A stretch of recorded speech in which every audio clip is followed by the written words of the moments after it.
It is unnecessarily warm today. So I've been looking at this because it's been at the end of my bed since I last played it, which was for the last video.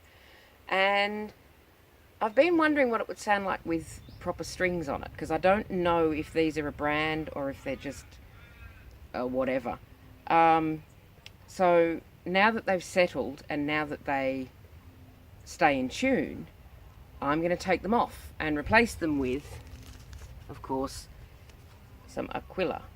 And oh, these were $4 more than I normally pay for strings, so that's good to know.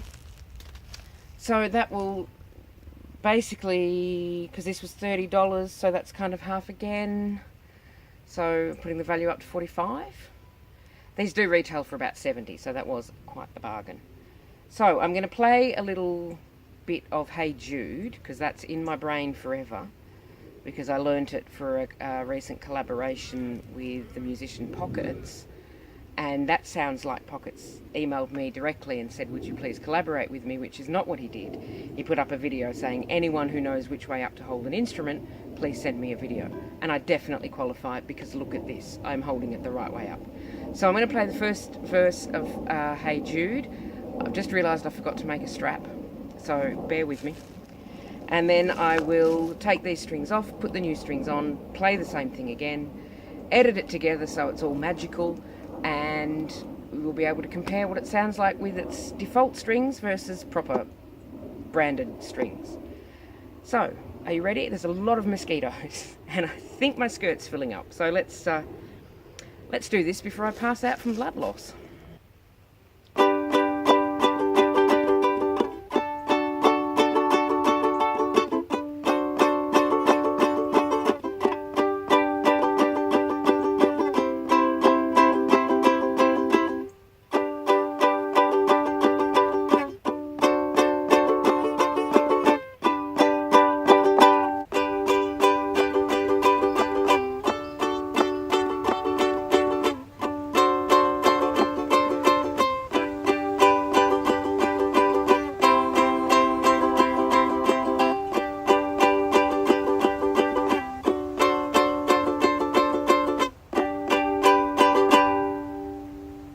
Do need a strap on this. This is louder and a little bit brighter, I think, and it sounds a little bit more expensive than it was, but it's still a cardboard box with some strings on it. So is it worth restringing your Strumbox ukulele? Probably not. Probably fine to use the strings that come with it until they need changing.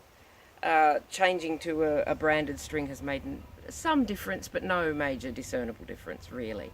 And one of the things is, because the strings now are so thin, well, thinner, it's way easier to just spend your time hitting the box. So, you know, swings and roundabouts. So yes, I would say it's fine to use the strings that came with it until they need replacing anyway. One thing I have noticed is the holes, there we go, the holes in the bottom are starting to pull and tear a little bit already because the wood's quite soft. And so I needed quite a lot of knots on my strings, except for the C string, to stop them from popping out as I tuned up. It's staying mostly in tune. I put the strings on yesterday and I've been hassling it ever since to try and get it to sort of sit in tune. I don't think it's in tune at the end of what I just played, but you can't have everything. So that's the answer to my question. Is it worth restringing a Strumbox ukulele? The answer is maybe. And it's that kind of definitive investigative journalism you're here for. Is it worth doing? Probably not. Stick with the strings that came with the kit. You might as well. You got them with the kit. They're effectively free strings. So yeah.